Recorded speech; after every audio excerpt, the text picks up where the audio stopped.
Yeah. And Hello. we're recording now. So Trevor says he has a surprise, and my guess is that he got a second cat. No. No. Even better. I have hot dog fingers. Yep.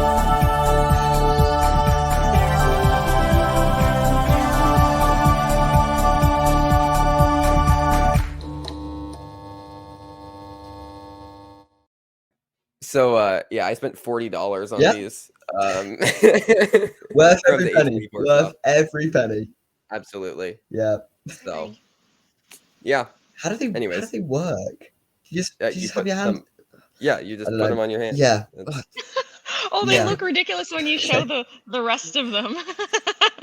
Yeah. Hold on. I want to show Dan. Hold on. I'm putting you. Hold on. I got to full screen this. This is wonderful. Yeah. They are quite something. I want to try to get them underneath of my, but I can't. It's very hard. You can't to do. use your Yeah, you can fingers do with one. the- I can't. I What was can't it, Dan? Can you actually say get that them louder around. for the class? I like it. You like You it? what? Sick. Okay. I don't like it. He Oh, does you not don't like it. Okay. No. We've disappointed Dan. Oh dear.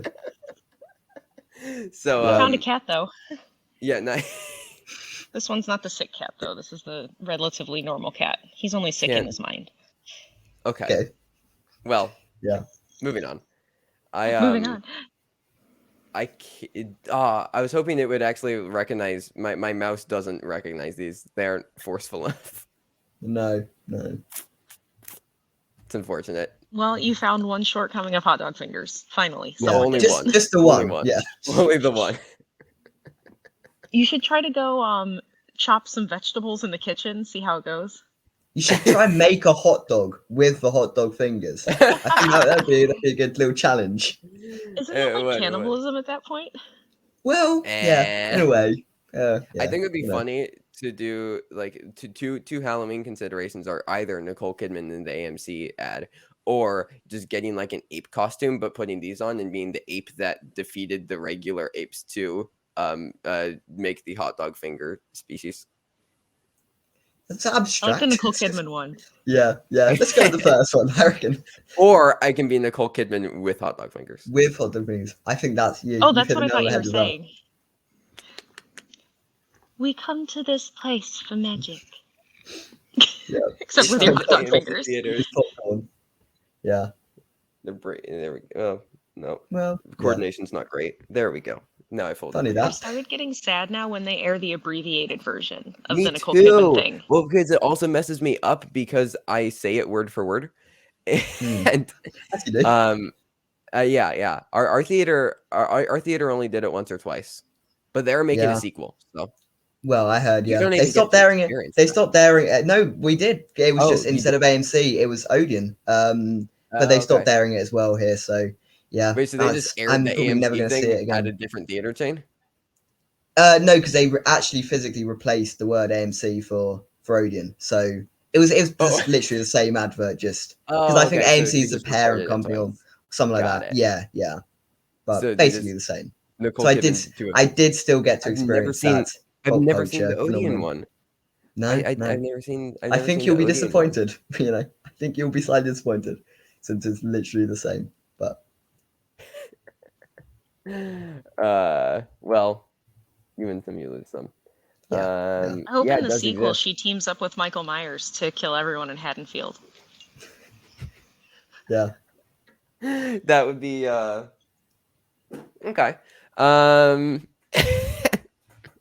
I think it would be funny if she like if it's like they replace the movies with just all Nicole Kidman movies. just her watching her. She's Yeah. just watching different like close-ups of her. Mm. Like our heroes feel like the best part of us, and it's just another Nicole Kidman. Yeah. Great. Yeah. And then it says, you know, are like, you know, she talks about like villains or something, and it shows being the Ricardos. Yeah. It'd be funny if it was it like panned and she's actually talking about like Eyes Wide Shut, and you know, we come to this place for magic, and it's that weird cult thing. That would be a real subverting of expectations there. Yeah. No, that'd be love it. Anyways, I Part think that of you're me trying says to I want them transition to into either Halloween. go but like serious or ironic when she says heartbreak feels good in a place like this, to either show Moulin Rouge when she's dead, or to actually show Being the Ricardos when she's trying to talk like Lucille Ball. Yeah. That yeah. That'd be great. Yeah. Or do like our stories feel perfect and powerful, and it's just her kissing her son in The Northman. Yeah. I think that's another idea. we could. I think we're really getting somewhere. Yeah. We could do this. Yeah. We could do this for a while. Anyways, it should be me instead of Nicole Kidman, but okay. Sure. Sure. I think I have more notoriety. I probably go to AMC more than she does. You probably do. You have that over Nicole Kidman. I do have that she over Nicole Kidman. She probably has a home theater. Yeah. She probably does not. She go probably to the does. Cinema. She probably doesn't. No. Well, but it's her loss. Yeah. Yep. It was funny. I think it's very funny when directors like go to their like just public screenings of their own movie. I know I saw James Cameron went to like the Avatar re-release at just this random screening in LA. And it's like, why?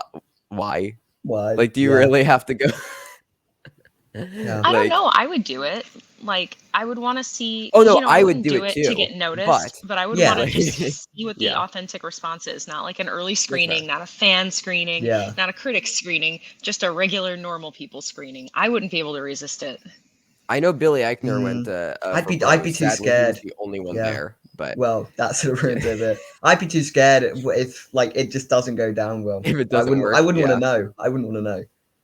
Well, you would know if I would want to just sit in the back corner silently crying into my popcorn and then eating it anyway. Yeah. Extra salt, yeah. How pretentious would it be though to like you make a comedy and then you go and you just start laughing at all the jokes and it's like like I don't know, that's like a stand-up comedian watching their set and finding it like the funniest thing in the world. Like I just would be even better is if they start laughing a fraction of a second before every joke because they know what the jokes are already. The joke is. Oh, that'd be that'd be quite something. That feels like a Judd Apatow move, not gonna lie. Well, just saying. He's just saying, folks. I am just saying. Just saying. Anyways, I think that you're trying to transition into Halloween earlier, maybe. Kind of. Part of me is like, do I really want to? But yeah, we might as well get it over with. Yeah, well, we can just bounce back and forth, talk about what we've been watching. Thomas and I have each been at festivals. You've got some critic screenings, so lots of enjoyable things. Well, Halloween Ends wasn't enjoyable. A bummer. Yeah. Yeah. Thomas smartly. I backed out of it. No, don't plan on watching it ever. Skipped it. Don't plan on going back to it. I know. I've seen on Twitter that one Brandon Hanna has watched it 4 times, unironically. And that's right. I feel like we must question him about it. That's a choice. That's an interesting choice. I know we talked about having him as a guest soon, and I feel like we need to have an intervention and an interrogation.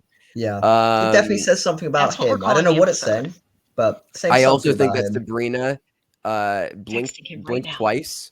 Actually, just get him on right now. No.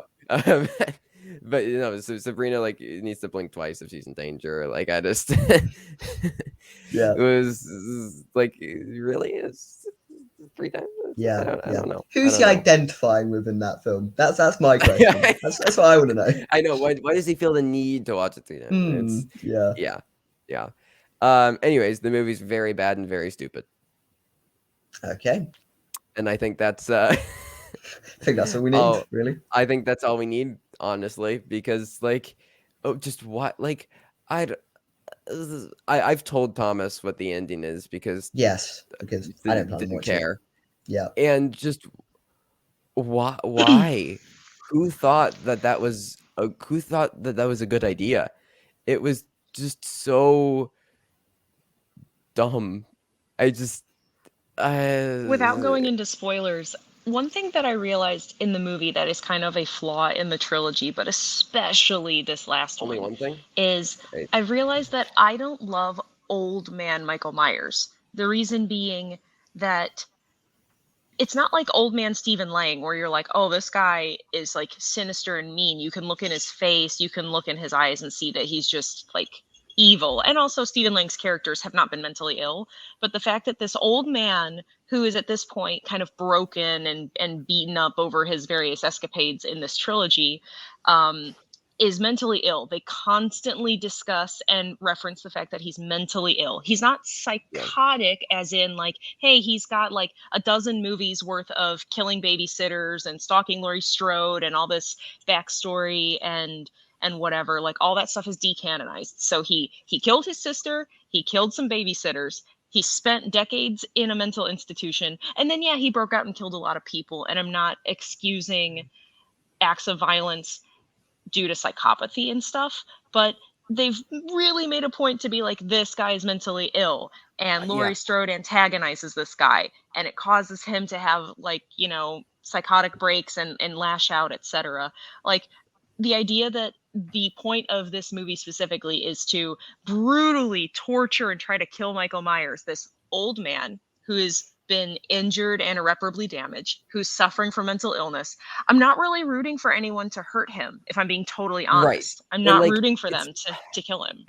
It's also just like, so, I mean, and again, not every movie has to be like a politicized, but like as far as the idea of like rehabilitation, it's like like no real life person like commits a crime, right? Spends 40 years in rehabilitation and then goes out and immediately does all of the crimes again. Like, I just, like, and to do it in such, like, a brutal fashion. Like, I don't know. Like, I understand that it's a movie, right? It's fake. Like, he has, like, psychic connections or whatever. But it's just, it's so, like, at least explore it.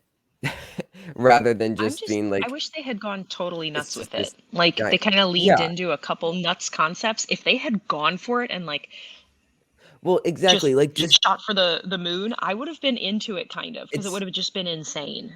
One of my biggest pet peeves with movies, particularly horror movies, is when they can't decide whether they want to be grounded or they just want to be insane. Right? Like you can't go in between. Like, you have like your grounded horror, like, and then you have, things that are just like absolutely wild and they don't make sense and they don't have to make any sense, right?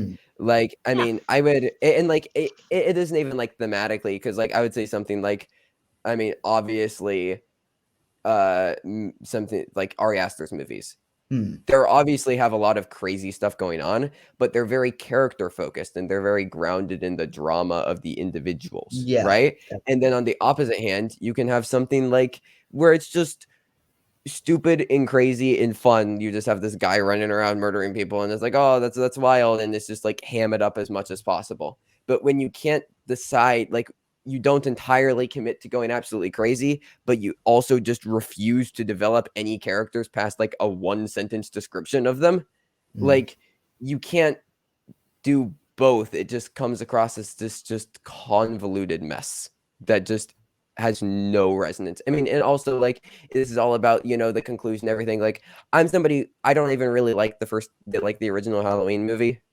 Like, I have zero connection to the original Halloween. So I don't even like, even from just like a storytelling, oh, this is the conclusion to everything. Like, I don't even get, I got absolutely nothing from this movie. Like, but Trevor, I found a flaw in your logic. Ham is not kosher. If they ham it up, I can't go. Point taken. Halloween Ends is a 5-star film. That's logic. The liberals have been owned. Halloween Ends is a 5-star movie. Yeah. No, I mean, I was disappointed by it. I didn't really need the whole trilogy of movies anyway. It seemed like they had like 1 2/3 of a movie worth of stuff that they were like, we can make 3. We really should just make one really good one that's maybe like, give me a 2 hour and 10 minute, really great showdown between Laurie and Michael Myers after decades of, and then decanonizing all the other stuff. I could have done that. I could have been really into it, but no, I wasn't into this.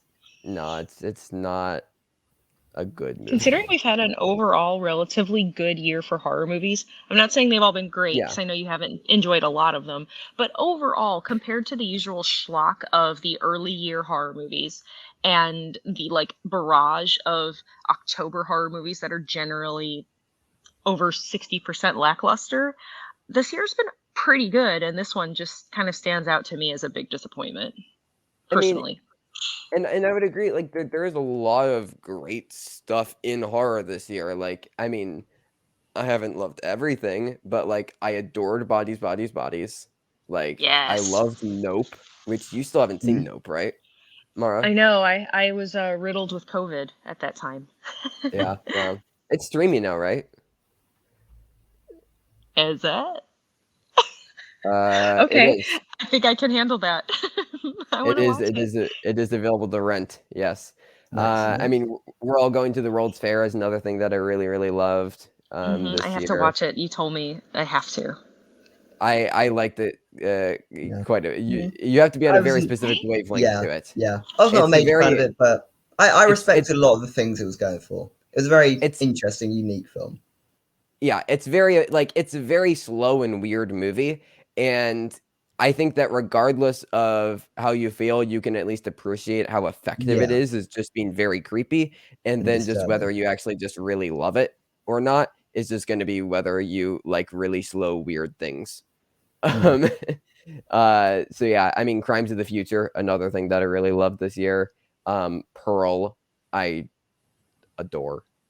Like, I love Pearl so much. Barbarian, I had a lot of fun with. Fresh was good this year. Like, it's been a solid year for horror. I mean, oh my gosh, have you seen Piggy? I have not. I know it came out this week. I've heard good things about it. I loved Piggy at Sundance so much. I know it sounds really weird. You have to watch it because I have to discuss with you how completely broken I am inside because of who I was rooting for in that movie. Okay, well, I've seen the short film it's based on, and now I have questions. Let me just put it this way. I have a couple goals for that movie. Like, I wanted it to work out. I really wanted them to end up together. Okay. Anyways, it would have been like it could have been really sweet. I think that you should stop. Like, what? What? No, just kidding. I'm not joking. They could have been really sweet together. He cared about her, and everyone was so mean. Okay. I mean, and there was some violence, and I don't condone that, but also it's not real, so it's make believe. I mean, I will remind. Never mind. Other horror things. Master was fun. If not many people saw it, but Master's actually pretty decent. Watcher's also pretty fun. It's on Shudder right now. If anybody has Shudder. Have you been watching the 101 Greatest Moments of Horror on Shudder? It's really, really good. No, I don't have Shudder. I saw Watcher at Sundance, but it just is on Shudder now. But should I? Let me put it this way. It's worth. I'm sure you get a trial. Wait like 2 more weeks until they're finished with it, because I think they're on like moment 31, and they're doing them, or it couldn't be 31, but they're doing them 13 at a time. And they're going through these 101 moments of horror, and they have like horror directors, writers, talent, like all these different people, film students, and not like students, like film professionals, like historians, and like people that got their PhD in film and whatever, just talking and breaking down all these different 101 greatest moments of horror. And just to give you an idea, the one they start with is It Follows as the 101st. Oh, fun. So they've got some really good stuff in there. It's really fun to watch. I think they're like 40 minutes maybe a piece, but it's like a Wednesday release every week. So just wait like two more or 3 more Wednesdays, and then do a trial, and then watch all of it. Sorry, Shudder. Okay. Yeah. Yeah. I know you haven't seen Men yet, right? No, I have not. I have seen Okay. Actual Men before, though. Well, Got yes. it. Yeah. There's a lot of things you can do with the title of that film. Yes. Yeah. Yeah. I love ungoogleable Yorgos Lanthimos' next Yeah. movie is just gonna be titled And. I love And it. like it's just I ungoogleable titles, my favorite thing. But yeah, Men, I was initially like I don't know, it's grown on me, I will say. Okay. It still has problems. Yeah. I But think it works as like a horror film in the fact that it's creepy, but when it tries to go into all the thematic sort of stuff, it's just it sort of falls Alex apart. Garland had a bit of an Andrew Dominic moment. He did. Yeah. And like it still functions well. Like, Yeah. it's I still very think there are a tense. lot of great moments in the film. It's just Jesse as a Buckley's complete phenomenal. package. Yeah. As is Rory Kinnear as well. It does some really weird, I don't know, like biblical analysis of women, and it doesn't work that well. But no. It's still, I don't know. I think it still kind of works. And then Something in the Dirt. Have any of you seen this? No. Oh yeah. Okay. I saw it at Sundance. I liked it. I didn't think it was as good as some of their other films, Moorhead and Benson. Like I really, really like Synchronic from a couple years ago. But it was still pretty decent. I think the worst. Okay, what do you think my least favorite horror movie of the year is? Because it isn't Halloween Ends. It's not. Oh, by the way, I felt like this was kind of mean. Oh yeah, that's probably it because it was terrible. It is the Texas Chainsaw Massacre. Okay, yeah. It's Something pretty in the bad. Dirt reminded me of a bad student film, if I'm being totally honest. That's fair. I mean, I just think it's in the nature that it was shot as almost like a mockumentary type of thing. I don't know. It didn't work as well. It isn't objectively that strong. I just had a fun time with it, I would say, more than anything else. Okay. But that's fair. Yeah. But yeah, Texas Chainsaw Massacre is pretty bad. What are my other? I feel bad calling it one of my least favorite horror movies of the year because it isn't awful, but I did not like Smile. I know you did though, so we can talk about Smile for a second. I mean, I felt like it had some very, very creepy imagery and good atmosphere. Some of the jump scares were a little much, but also they were done in ways I didn't expect. So I was actually quite surprised because I'm like, all right, well, I know exactly what part of the screen to look at because this is what's going to happen. And then it didn't happen where it was supposed to or when it was supposed to. I think that what it has to say overall about like trauma and like lingering effects of like really, really messed up stuff that happens to you both as a child and as an adult, and kind of dissecting the difference between childhood trauma and adult trauma, but also it's like a comparison and a contrast, like little Venn diagram, I thought was very interesting. I wish that they had ended it a little differently. I could have thought of about 6 different endings I would have liked better, but my theater was full and there was just a general groan, like, and I don't mean groan in a bad way. I mean groan in the like anxiety way in just about every single like what is going to happen scene in the movie, which there were several. And so you just hear this like rippling like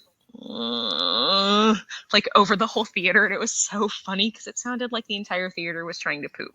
It was really cute. Yeah. Cute. Okay. That's what I use to describe like that. Yeah, that threw me for it's like, yeah, no, but my theater was very similar. I miss that communal like theater experience of like, you know, the huge belly laugh with 300 of your closest friends, or, you know, like collective anxiety, because most of the time here we see movies on the first showing or on a preview night and there's not a lot of people. Sometimes we're the only 2 people in a theater, so you don't get that shared experience thing. Plus we've been really especially careful because of COVID, so that was probably, other than Bodies, which we saw at an early screening in Dallas, and it was packed. That's one of the biggest screenings I've been to this year. Oh, well, and No Way Home, that was also packed. Mine was Don't Worry, Darling. There's so few. My Don't Worry, Darling was so full. It like uncomfortably full. Like there were people sitting on the stairs next to seats. Like, wow, it was a lot. Don't Worry, Darling. Okay, Just all teenage girls recording Harry Styles on Snapchat. Oh my God, really? Yep. And wow. cheering and laughing at every time he was on screen. Yep. I'm just glad it wasn't a good movie, so it didn't ruin it. But yeah, that's. Anyways, yeah, I don't know. Smile just didn't really. For one, I feel like I've seen Smile already like 50 times. Like it feels very kind of like derivative and contrived, I guess, to me. I could see that. I mean, a lot of horror is sad but true. Yeah, and I think that's why, like, I don't know, some of the more unique stuff, like something like Barbarian, like, is the stuff that really does stand out to me and really work for me. But I don't know, this just, like, it felt like about 20 to 30 minutes too long, as well, Smile. It felt like a bit of a slog at times. Like, I don't know, I just felt like so much of the screenplay was just incredibly repetitive. Like, it does the same thing like 5 or 6 different times, and not in the way of like it's like the character, like, you know, like our protagonist, like freaking out and experiencing the same things multiple times because of what she's going through. It feels like it's building towards the same like climax and the same scenes over and over and over again, and then the payoff when we finally, like, after so much buildup, was just so incredibly simple and underwhelming. It just doesn't, it like the payoff is almost like non-existent. Like, I don't know, there are so many more interesting and nuanced ways to take it, and with its examination of mental health and its examination of trauma, and like there are so many fascinating like things that you could have done with it, and it just opts for the most basic way to end, like, to the point where, like, I dismissed it because it was like, well, they're at least going to put some thought into it, so they won't do that. And then it just happened. It was like, oh no, they just, like, it feels like they just kind of gave up when they got to the end of the screenplay. I don't know. Like, at a certain point, it, like, I was into it for a little bit, and then it just kind of felt like the screenplay was deteriorating in front of my eyes once we got past, I would say, I don't know, I would say around the halfway point. I would say after at a birthday party, I would say everything after that, it just feels like it kind of is like spinning its wheels a bit, and it just is doing a lot of the same thing. And then it spends like 5 minutes on like a build to like trying to figure everything out, and then it spins its wheels again, and then we get to the end, and it's just like, oh, so that, okay. I guess. And I don't know. It really did not work for me. Really, there was some really nice cinematography though. I think it used pastel colors really nicely. There was a very fun composition, but and some great use of drone shots too. Like drone shots, I think, can kind of get a little just typical nowadays, because at first it used to be like, hey, you got to get in a plane to do this stuff. Yeah, and then as you mentioned, Michael Bay, but yeah. Yeah, I also just I thought the lead performance was like pretty good. I thought a lot of the supporting performances were like kind of bad. Yeah, I feel bad. The actor's name is, I'm still the dude kind who of played foggy. Trevor. The dude who played Trevor, I thought was pretty bad. Was that the fiance? Besmirching your name. Yeah. Yes, the fiance. Yeah, I was going to say the guy that played A-Train on The Boys. Yeah, yeah, he was. Some of his line deliveries, especially when they're there's a scene in the dark when they're in the car and immediately after the car. Yeah, it just took me out of the movie every single time. I like the sister. I think also she has some line deliveries that are just very unfortunate and just feel so. I don't know. There's no consistency to the performance. Like the line deliveries, they just feel like they're at different levels every single time that they talk. I don't know. It was very, very uneven performance wise, just outside of the lead, which was kind of sad because every single time she talked with another character, I was like, ugh. So yeah, I don't know. Didn't entirely work for me, sadly, because I'd heard good things. Oh, go ahead. Sorry. No, I just saying I'd heard good things, and it was kind of sad that it didn't live up to expectations. Well, I really want to hear from Thomas about Pinocchio 2, sort of. This year's second Pinocchio movie, because neither of us have seen it yet. 3. Pinocchio 3. There was the Robert Zemeckis one on Disney Plus. Yeah. And there was the Pauly Shore animated one. Yeah. By Lionsgate. Okay. Yeah. Okay, so 3. I can confidently say, without having seen the Disney Plus one, this is better than the Disney Plus one. I can pretty confidently say that. So you've probably seen a lot of quite positive things about it. I wasn't a massive fan of it. I was like prefaced by saying that I think this is a lot of the animation is like really, really beautiful. Some of the best animation I've probably ever seen. Like all of the stop motion, all of that kind of stuff. It looks visually very, very stunning, very unique. All of that kind of stuff, as you'd expect from Guillermo del Toro. I mean, he's the master, obviously, at this sort of production design, all of that kind of stuff, and it does really, really work. My problem is, and I guess this is maybe a problem with just the general story of Pinocchio, is the protagonist is really, really unlikable, which I guess is the point because it's all about him learning to sort of be a bit more selfless and all of that kind of stuff. But he is borderline unwatchable, the character of Pinocchio in this, which is a shame. And like also, the problem is it doesn't really know for me if it wants to be a film skewing towards adults, because a lot of the themes about like fascism, like it goes quite deep into quite adult themes, which I thought were very interesting. But then it does also sometimes have moments where it feels like it's skewing a bit towards children, and I don't think it really balances that line great, and therefore it feels a little inconsistent. Like I wish it picked a lane. I wish personally I would have rather seen obviously go down the more adult route, because I think a lot of the themes it was exploring there were very interesting. However, then every so often it had this sort of quite cheap piece of dialogue that says, oh, and this is the moral of this story, and it felt like it was sort of aiming towards kids at that point. So like as a musical as well, not a massive fan of the actual music itself. I don't think it needed to be a musical. I don't think it really adds much to it, but I think I definitely still recommend watching it, because I think the aesthetic of the film is incredible, and like just some of the best stuff in terms of filmmaking, like artistry wise, I've seen like all year. So I do think it is worth watching on that front. Just for me, I guess the story itself doesn't work perfectly. I think Del Toro pushes the Pinocchio story to its absolute maximum, which I am a fan of, but like I don't think it ever truly works for me. But you know, those are just my thoughts. So, and there are a lot of positive people loving the film, people putting it in their top 10s, and I'm not disagreeing with that, but just personally didn't work as well for me. I mean, and I think the other thing is like neither of us are massive. No, we're not massive fans of Del Toro. So no. Like I really love Pan's Labyrinth. Outside of that, not a massive fan of any of this stuff. Really. And I completely agree. Like I like Pan's Labyrinth a lot. Haven't really loved any of his other movies. I respect a lot of his other movies, but none of his other stuff really connects with me, I guess.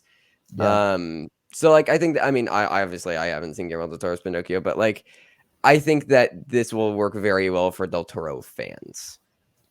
Yes, I like the aesthetic. You know, that's always a pretty confident thing. Even if I don't love, because I don't love all of his movies, I like a good lot of them, but I always love looking at them. You know, so I hope we get that at a minimum.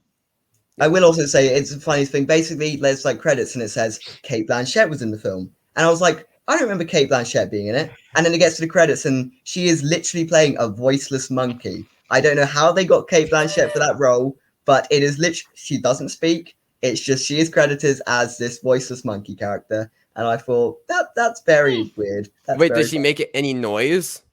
But she makes noise, yeah. Oh, so she just makes monkey noise. Yes. I was gonna say if I like made a film and I was like, yeah, I'd like to credit Daniel Day-Lewis as that tree over there. No, he voiced the tree. Like.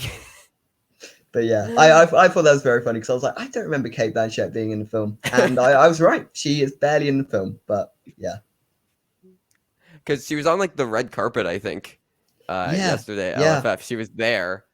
I don't know. She's just, I bet she was just campaigning for like Tar, and it was like, hey, Guillermo, can I just like record a monkey noise quick so that way I can be here too? Yeah. Just all the things. Build up as much as you can for your awards campaign. Yeah, I'm sure this will really add to the momentum. Yeah. Hey, more visibility. Well, all press is good press. So, Yeah, but I know I'm still excited for it. I think you'll like it a bit more than me, probably. Yeah. Okay. So, yeah. I mean, it's Metacritic's a 92. Its Rotten Tomatoes is 100. So it's being received generally very, very well. Thomas is just. Yeah, I'm just on the minority in this film, but yeah, I'll take that. I'll take that. Yes. Yep. So yeah, but Mara, I want to hear about one of the two things that you saw, or both. You can just dive into both. Which one do you want to start with? Let's start with Empire of Light. Okay. Because I'm seeing that next weekend. Nice. So it's a lovely looking picture. You would expect nothing less. It's kind of like 4 movies in one movie. So you have like this really awesome nostalgic celebration of cinema, of the time, of film projection, and all of that stuff. You have like a small interpersonal kind of story between 2 characters. You have a larger kind of overall display about mental illness. And then there's kind of some other, and then the racial strife of the time is also present, especially in the late second and third act of the movie. I feel like if they had really focused on the idea of being othered as like the primary focus and like fuel for the plot of the story, it would have been more effective overall, because I think that the 2 characters bond over their respective otheredness, either mental illness or racially, because of like a really big surge of nationalism at the time. That would have worked much better for me personally. But even though the performance, Olivia Colman is inspired as always, when is she not? I'm finding myself to be very personally fatigued by the choices of either writers or producers, or even just the Academy at large, of like more than half the performances in the last like 30 years for Best Actress have been won by people portraying mentally ill characters. And only some of those performances are actually highlighting and normalizing mental illness and positively portraying, supporting mentally ill people, infrastructure for the mentally ill, and showing that, yes, you can have struggles, but you can also show an incredible amount of like courage to like fight your demons, whatever they may be. And the other amount of them are having people do amazing feats of acting in order to look crazy so that way they can win an Oscar. And I felt like this really towed the line of kind of the, I'm gonna do the most amazing performance ever, I'm acting my butt off, but I felt like it wasn't accomplishing anything positive about mental illness other than hand me an Oscar. And so I was very off put by that personally. I'm getting very tired of it. From an awards perspective, I think both of us have actually taken Colman out of our predictions just because I haven't heard good things about this movie. How is Michael Ward? Good, very good. Okay. I mean, all the performances in the movie are amazing. Like Toby Jones is barely in it, but his character is one of the most interesting people, and I would have wanted a movie almost just about him. He's so good. Okay. I've also heard a complaint that like, because like Olivia Colman has like mental health issues, then Michael Ward like is facing racial issues. I've heard a complaint that like they didn't even have to be those issues. Like it could have been literally any type of marginalized, they could have been any type of marginalized group, I guess, and it still could have conveyed all of the same exact themes. Like it didn't feel necessarily like personal to, he, like Michael Ward, like that character didn't have to be black. Olivia Colman's character didn't have to have mental health. It could have just been any form of marginalized or oppression from each of the characters. Yeah, the way that they showed it, I mean, that's what I mean when I say, like, if they had just focused on even, like, 1 or 2 of their ideas, but specifically being othered and shown and, like, really illustrated more why these 2 people would gravitate towards one another and how they can learn from each other. Because, she learns a lot about what he's going through because it's just not something she's experienced or really seen a lot. And so there's a point where she kind of misunderstands a little bit of what he's feeling. And then they immediately talk about it and she learns something. And it's like, oh, this is exactly what we should be showing people. But it's just a single moment in this movie. And if that had been the focus of the movie, and also, like you said, making it a point that those things are things that are important to how they tell this story and not just things about people that are characters. Right. I've heard it feels like kind of distant, disingenuous, hollow. I've heard all Yeah. those words describe it. So, yeah, I'm seeing it in a week in Chicago. I don't think I'm going to like it.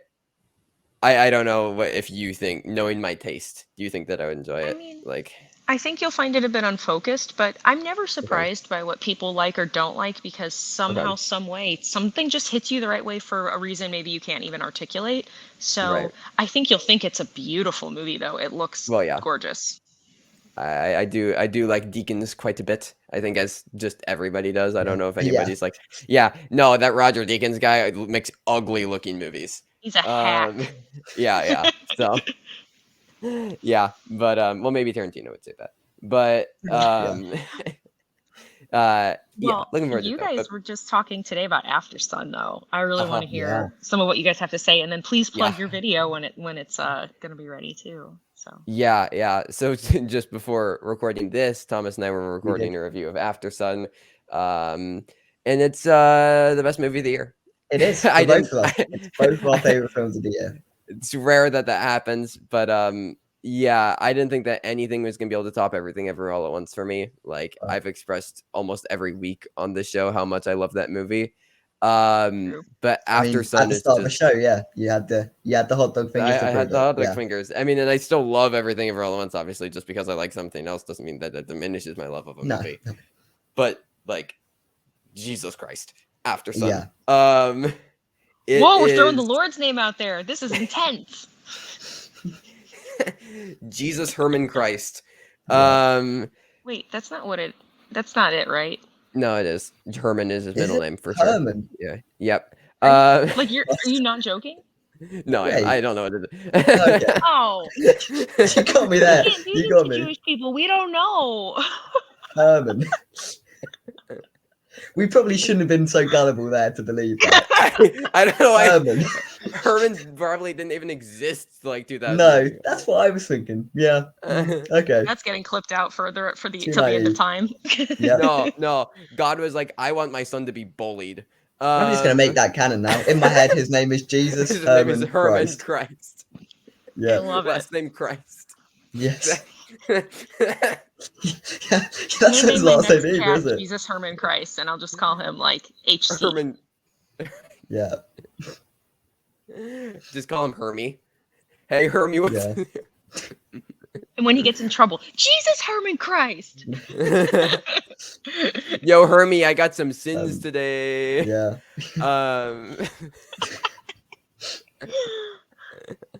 I'm sorry, we got really off topic. Please continue. Anyways. Anyway. Yeah. So After Sun, the directorial and screenwriting debut from Charlotte Wells. Which is mental. How this is her first. Ridiculous. Work. Yeah. Paul Mescal gives probably my favorite performance of the year.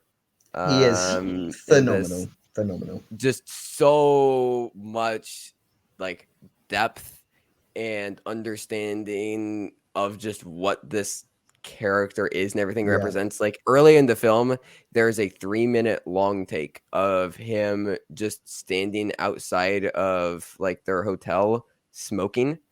And it's a point of view shot from the perspective of Sophie, who is his daughter. And the way just like his body language and how he looks back at Sophie and like just everything about that, not a word is said. No. And it conveys everything you need to know about that character in 3 minutes of just unspoken dialogue of him standing still outside smoking. And it is just, I don't know, the way that these performances work within Charlotte Wells' frame and the way that she captures these performances. The cinematography is astonishing. It's the incredible. cinematography is great. Frankie Corio, who plays the little girl Sophie, maybe my favorite child act. Like, it's, I mean, I got my boy Woody Norman up here. I would say that this is even stronger than Woody Norman's performance. Like, I would say it's stronger than Tremblay and Room. Like, it is like, my God. Frankie Corio. Like, she should be like sweeping like awards this year, which obviously will never happen. But like, similarly to how Woody Norman should have just been winning everything last year, Frankie Corio should just be winning everything this year. She's so good. And it's like especially important to have these great performances and great characters, especially since it's quite a plot thin film. There is it no really plot. doesn't matter. There is no plot, but it really doesn't matter because you do have these such great characters that sort of carry you through the film. Yeah, and they are both like incredible. They feel like a real, they just feel like real people. It feels like a documentary at times. Yeah, because it's just like so insanely genuine. Like I don't know how Charlotte Wells managed to make something so personal but so universal at the same time. Like I honestly do not, because you just mentioned like she's touching on her relationship with her own single father, and how looking back on that relationship now, she doesn't entirely understand like the type of person that he was, and like she's grappling with that, and we see that portrayed in the film. I don't want to get into any kind of spoilers, but like we see like her like kind of like grappling with that relationship and trying to figure out, because there's a lot of like, again, there's so much depth with Paul Mescal's character Callum, and how he sees himself and how he sees himself as a father figure versus how Sophie views him as a father figure, and how he feels like he can't live up to those expectations, and how he's grappling with his own relationships and how that plays into his relationship with Sophie, and how like isolated but connected both of them feel at the same time.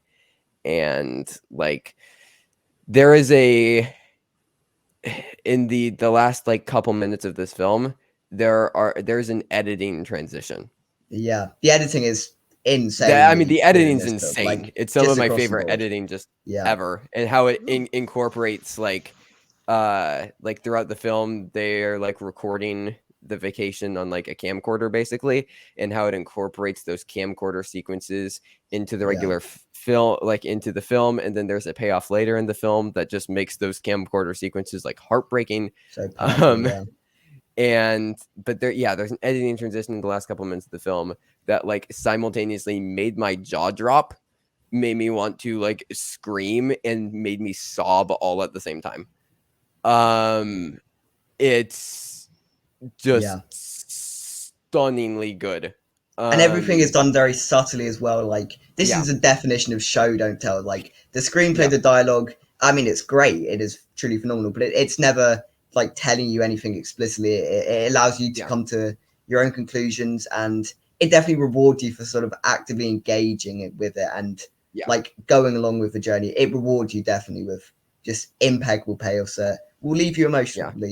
I'm confidently say will leave pretty much anyone like emotional. Well, you don't know me that well, Thomas. Well, Mara doesn't I feel things on the inside. I just don't feel things on the outside. No, that's fair. I'm really excited though, because one of the things I think most people are missing just in general is the idea that we have our own unique experiences, but no matter what we are, where we come from, what we look like, we all have a shared humanity. And the fact that you're saying that the film feels both incredibly specific and personal, but also very universal, that's exactly the needle that I want to thread as a society. So I'm very, very excited. Like, I don't know how any film this year will be better than this. Like I joked to Thomas after watching it, was like, I can just like cancel all the rest of my tickets for Chicago International Film. Like I've seen it all. Like this is it. I've done it. Like you've completed films. Yeah. Like this is. Oh, you're done with movies forever now? I've seen. I mean, I don't know how I'm gonna top this. Like, no. I mean, like it's, and I don't want to like hype this up too much for people, but. Sorry, my cat farted. Perfect timing. Yeah. Fair enough. But no, I don't want to hype this up too much. Like I don't want to overhype this, but like I cannot express how just perfect this movie is. It is getting emotional because of the smell. It is. He's such a stinky boy. Okay. Well, what else have you both seen recently? I'd love to know. Or do you have any other standouts you wanted to talk about, Trevor, that you might have seen that neither of us have seen yet? I don't know. I think that we can just like, I don't know, Thomas, do you just want to go Letterboxd? I mean, all three of us, honestly, we can just bounce back and forth, discuss what we've been watching. and it will include some festival stuff. I know you still have a thing that you really liked from critic training, so we can just go around in a circle. We'll go to Thomas. You want to start? I have a minor status update really quick. I've heard from one Brandon Hanna that if we can pre-record something with him this week, that he can definitely speak with us about his love of Halloween Ends. But he is leaving on a work trip on Saturday. So, and I know we're not doing a show on Saturday anyway because you're going to be in Chicago at the festival. Yeah. But if we can do something during the week beforehand, we could have something we could air on Saturday anyway. And have an intervention for Brandon. Yeah, I'm not putting it out to him like that. It's going to clearly be like a real intervention. It's a surprise. Right. We should contact Sabrina as well and just get everybody in on the intervention. Have a sit down talk with them. Oh my god, I should see if like Kevin is free for like 20 minutes, if Parker's free, if Chandru's free. I should call everybody. We can just bring everybody in. I'm gonna make a big group text after this. Yeah, we can have an intervention for Brandon about Halloween. But anyways, Thomas, what are well, I mean, should we talk about The Lost King? I guess since we both saw that, which is we had a great time watching that yesterday. The Lost King, yes, this is the new Stephen Frears film. I mean, the film is terrible, like really god awful. It's so bad. But we had a great time watching it. Yeah. It's it's ironically very, very, very funny. It is. And like I don't like Stephen Frears movies that much. No, neither. I don't like Philomena. I don't like The Queen. I don't like Victoria and Abdul. I like Dirty Pretty Things enough. I did enjoy that. I still haven't seen that, but his just style of movie isn't for me. It is. I think Thomas, you described it as like the worst kind of British films. Yeah. It's the overly cheery, overly sort of soppy, sentimental British films that I don't like, even as a British person. So. Yeah. Yes, because I don't like overly sentimental American movies either.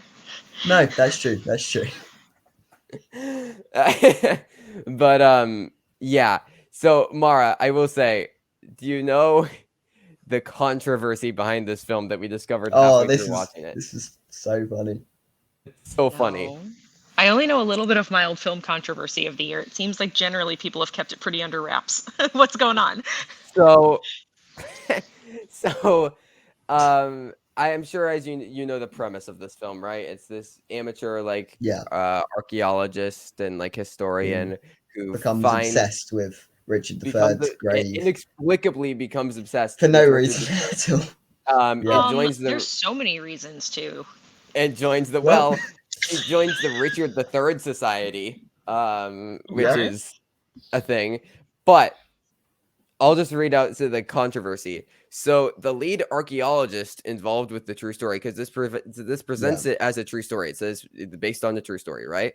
So the lead archaeologist said that they felt that the film heavily underrepresented their involvement and overrepresented Philippa Langley's financial input into the project, because she is an executive producer of this film. Yeah. Okay. So she's basically heavily involved with the film about herself. But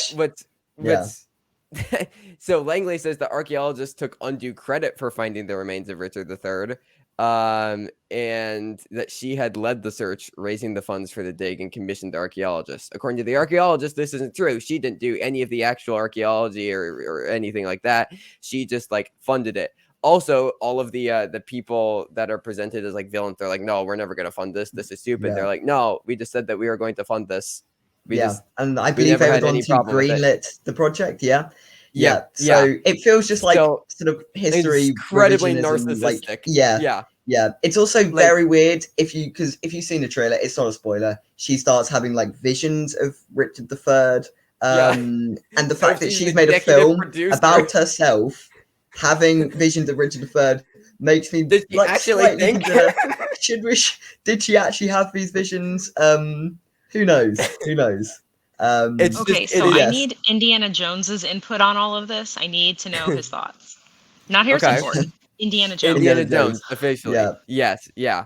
It's just I don't know. It feels learning that halfway through, like it already wasn't good. The editing has like zero tempo. Like the editing is like tempo-less. It's like just feels so random. Every single shot in this is so ridiculously there are so many just bright. Yeah, the lighting is like really, really bad. Like I don't know why they shot it, presumably like very dark, because that's how England is. It's just always like, you know, you guys probably haven't seen the sun in 20 years. And like, have you ever been, Trevor? No, but I'm presuming it's quite a delightful he's place. It is 10 a out of 10 delightful recommend. All right. Yeah. But no, I'm presuming they were shot like, you know, like I don't know why they decided to just overexpose it, because there's even sequences where you see the sky and it's ridiculously cloudy. Like there's obviously no sun out, and then there's just so much light. So bright, so overexposed for no reason. I don't know why. Like, because it was obviously done in post in like the color grading. I don't know why they thought it was a good idea to just like, you know, go into like Adobe and just take the like the exposure all the way up to 100. Like, it just. So, Trevor, there are these things called photons, and they have what are called photo interactions. Yeah. It's just, I don't know. We're going to go into straight up reactor theory and physics right now. We're going to talk about Compton scattering, pair production. We're going to do all of it. I don't have physics until Tuesday. Oh, I forgot about the photoelectric effect. How could I have forgotten about P? No. Well, photoelectric effect, PEE. Yeah. Anyways, all right, let's keep going. Anyways, Sally Hawkins is decent. She's serviceable. Alexander Desplat's score is serviceable. Everything about this movie is pretty god awful. Yeah, like, and you can tell how bad it is when there's a character who we literally could not tell the relationship of. We spend the whole film trying to guess what relation he was to Sally Hawkins. We couldn't tell if he was her father or her husband, and that's a very bad. That's very bad. When we genuinely, for about half the film, just could not tell. There's also the kids are so annoying. There's multiple times where they're having a conversation and like somebody uses sarcasm, and every single time the kid will just point out, "Oh, she's being sarcastic." It's like, well, like she's like talking about something, but like not directly talking about it, and then the kid literally will go, "She was talking about this," when actually she was talking about this. Ridiculously unsubtle. Yeah, it's so. I don't know. The movie was really bad. Also, let's not forget as well that the Richard III vision was based on a play that she watched. Therefore, I guess it's meant to look cheap because you saw it from a play. The crowd looks like they bought it from Party City. I think it was just an excuse because their costumes were so terrible. It looks like plastic. It probably is plastic. It was really bad. I don't know. It was really bad. I gave it 1.5 stars for the experience. Yes. This is pretty awful. And I don't think we're going to get, like, it doesn't release in the United States. I don't think, if I'm correct, until like spring of 2023. So you'll have some time to have some anticipation for this one. Yes. Laura. Yeah. I can't wait. I should start a counter. I have one of those apps that counts the days until things. Do you know what the actual release date is? Tell me. No, they haven't officially announced. I just heard from some people at IFC. I was going to add a new countdown. But yeah. Right. Great experience. Great experience. I'll keep my finger on the pulse. Okay. Yeah. What else have you been watching, Thomas? We watched Amsterdam. We watched Amsterdam. Yes, we watched Amsterdam. Oh, I want to watch it so bad. Please tell me, did you find it messy? It is very bad. Yeah. It's like really bad. It's so bad now. I will say there is a sequence.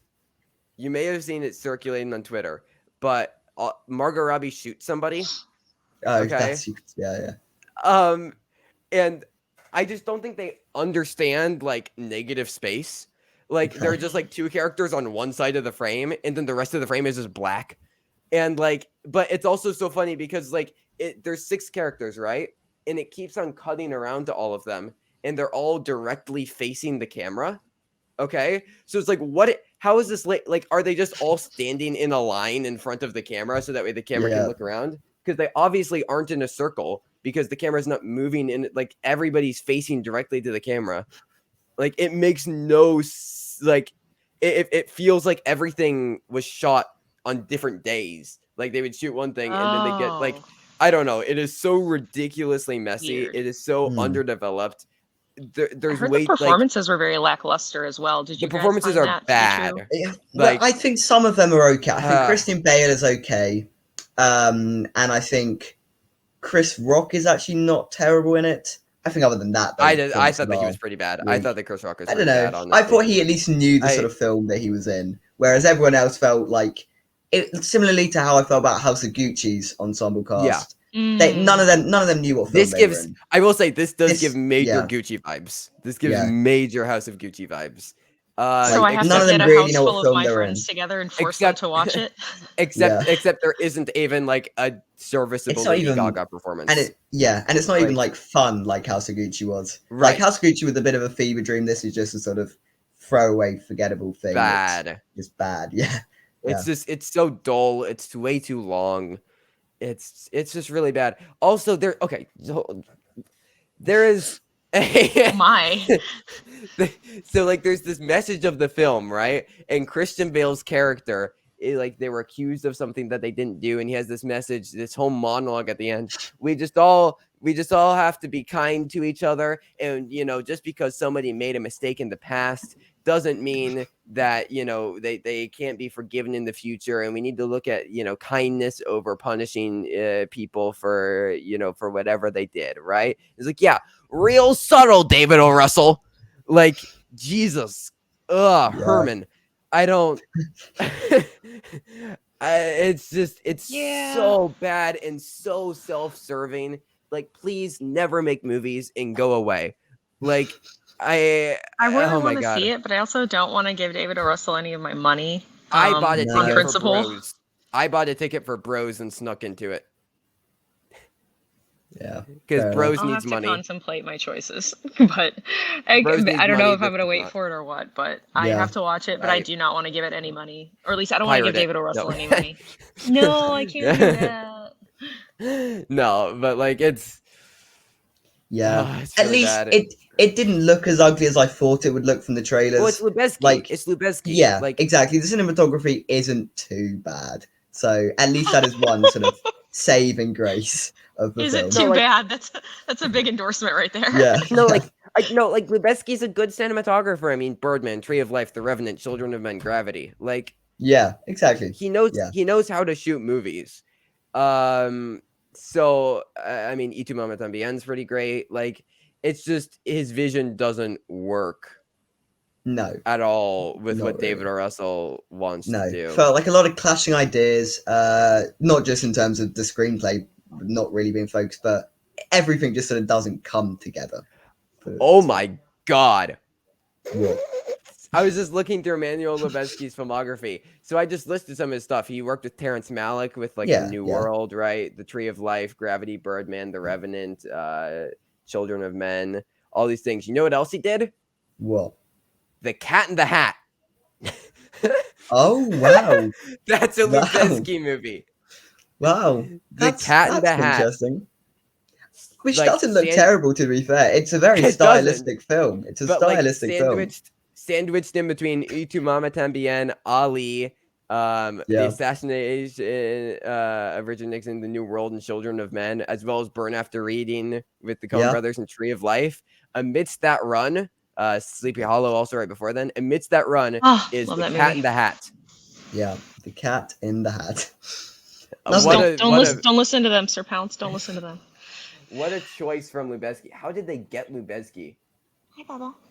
To shoot money, maybe. Like, probably money. How did you get Lubezki to shoot this? I don't. Anyways, that just confused me. Yeah. Anyways. Yeah. What else? Can I gush about the Banshees of Inisherin for a minute? Yes, you can. Yes, you can. Wow, what a movie. Okay, number one, if you want to watch a gorgeous movie, watch this movie. It's breathtakingly beautiful. It's outdoor. Sorry. Yes, but my brain doesn't work anymore, so let me talk and then it'll come to me.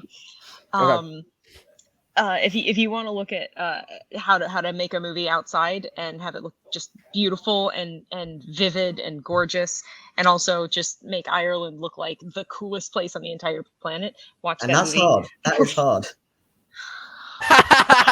The performances are amazing because it's. Do you know the kind of general premise, right? Yeah. Just an interpersonal story.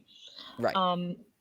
Wow. It's not only just an interesting idea, it makes sense for the time because it's like 1932, I think. It's in the 30s. So guess what? You didn't do a lot in the 1930s. You like did your farm stuff or your shopkeeper stuff or your barkeeper stuff, and you had your relationships with everyone that lived in your village. And this interpersonal conflict that consumes like this entire community of people and like the personalities of everybody, and it is so dry. Oh, 1923. Dan, I guess, heard me from upstairs. Invert my numbers there. Again, brain fog, still there. Muffin, stop it. Sorry. It's written so dry and it's delivered perfectly because the dialogue delivered incorrectly would be mundane and stupid because it is very matter of fact, but it's the comedy is so sharp, it is so laugh worthy, and I felt bad because we were in a critic screening and very much Dan and I were like in it from moment one, and it took everyone else a little while to get into it because I don't know if they knew what to expect. But once everyone finally did get there, I had to like stifle my laughter for the first maybe 20 minutes or so. Oh my gosh. If you want to talk about fingers, we're going to have a discussion about fingers after this movie. Like it's wild. Okay. You had your hot dog fingers on, so it made me think of fingers. Yeah. Right. Okay. Got it. Cool.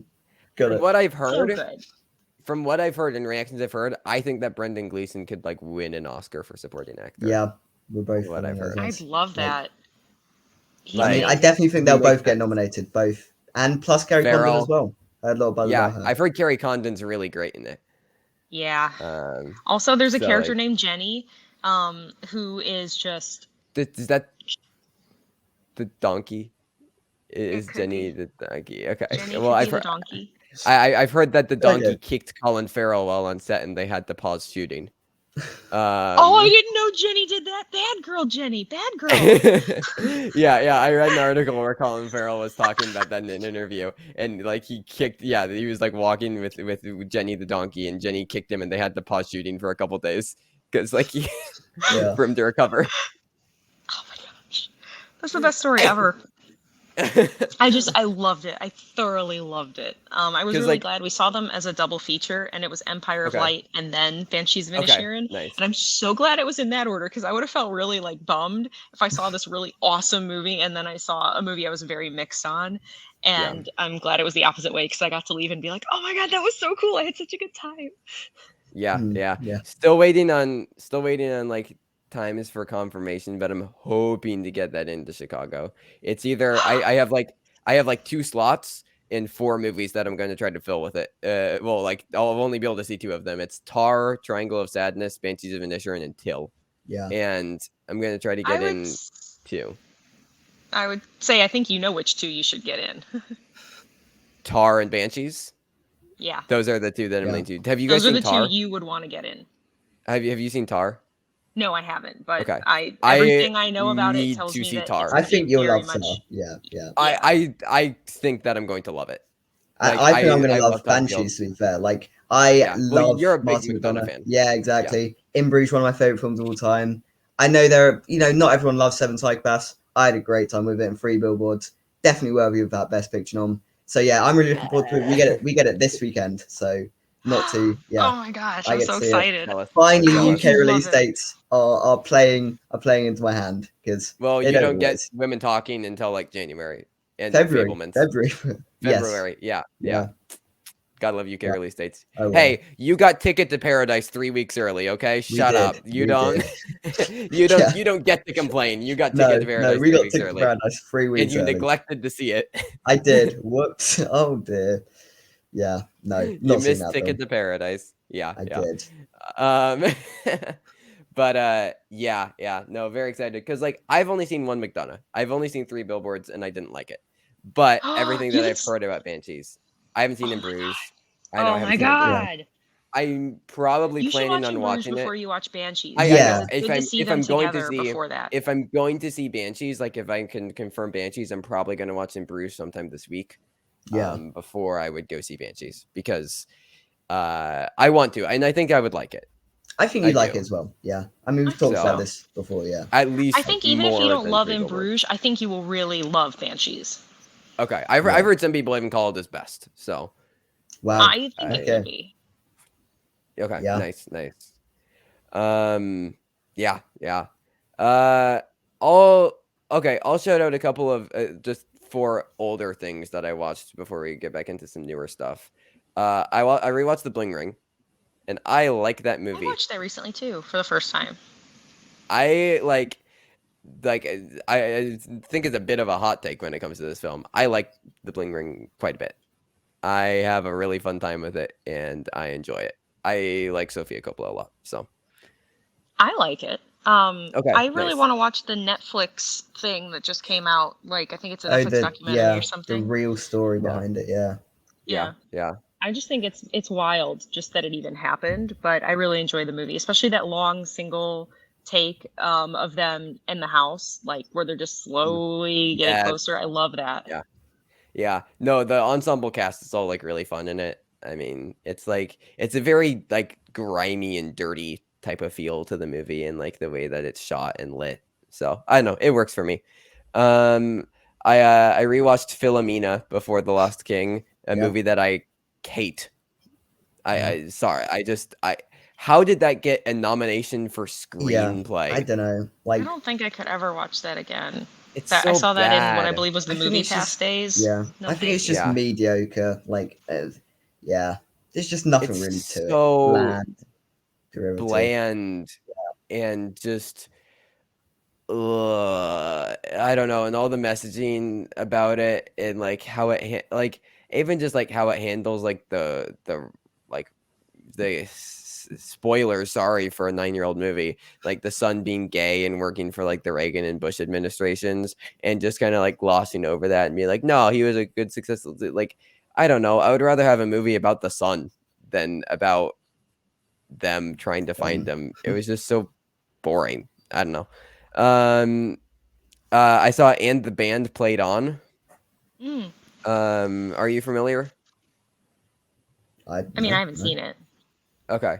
It's a film about the AIDS epidemic, made in 1993, starring Richard Gere and Matthew Modine. It's by Roger Spottiswoode, who just has one of the weirdest filmographies. Oh yeah. Like Tomorrow Never Dies, Turner and Hooch, and Stopper and My Mom Will Shoot. But then now he's just doing like Hallmark movies. Really? I didn't know that. Yeah, he's just doing Hallmark movies now. So fair enough.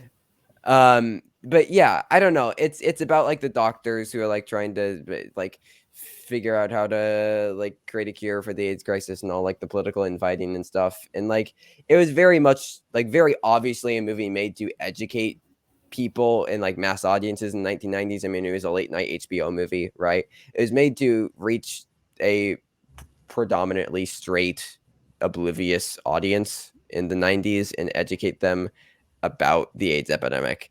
And it just like it doesn't really feature like queer characters, LGBT characters that much, and when it does, they're mostly just like caricatures of what you would expect. Like it's very much a movie made for straight people about the AIDS epidemic and like to educate straight people in the 1990s. And like I think it's still important because it reached a lot of people and was like a very, very like popular movie in the 90s as far as like airing on TV. Like NBC picked it up and aired it on like cable television, and like it reached a lot of people and it did its job. It just isn't, it doesn't entirely work as like looking at the actual like the people who are like on the streets and like who is actually affecting, and the people who are like fighting for like advocacy and stuff. And like it just focuses all on mostly just straight white men in rooms trying to figure out how to fix it. But like, I don't know. It is appropriately very angry at Ronald Reagan, which you love to see. But other than that, it didn't do that much and is very dated. I did watch, Mara, for the first time, The Invisible Man, which I know is one of your favorites. And I liked it. I didn't love it. I did like it though. I did like it. Elizabeth Moss is very, very good. Isn't she? It does have the problem that I think a lot of Blumhouse films have for me, where it just really underdevelops a lot of the characters surrounding the protagonist. I had a hard time kind of investing and caring about anybody other than Elizabeth Moss, like the father and daughter that she was staying with. I don't know. I feel like it didn't do that much to get me invested into them, but like the concept of the film was all very like fun. It's a very tense film. I think it works really well. I didn't entirely connect with it, but I mean, Elizabeth Moss is just really, really great. So I definitely agree with you that can be a shortcoming of a lot of their movies. I will defend this one instance of it because I think that choosing to adapt the story as a survivor of domestic violence, I think that focusing the story almost exclusively on developing her was the better choice in this case. But I agree with you that his other films in that canon have like the Blumhouse movies have definitely had that problem where they can it wanted like me where to your allegiance is supposed to lie based on development. I guess it just, there are scenes late in the film where I feel like I needed to really care about other characters in the film and to like get the full emotional weight, like the dinner table sequence and then also like the final showdown sequence. Like it's putting a lot of these side characters in peril, I guess. And I guess to feel, because like Elizabeth Moss obviously like really cares about these people, right? And you get a lot of emotional weight in these sequences from her because of how much she cares and loves these people, and it's affecting her. The Invisible Man is affecting her personally because he's preying on the people that she loves.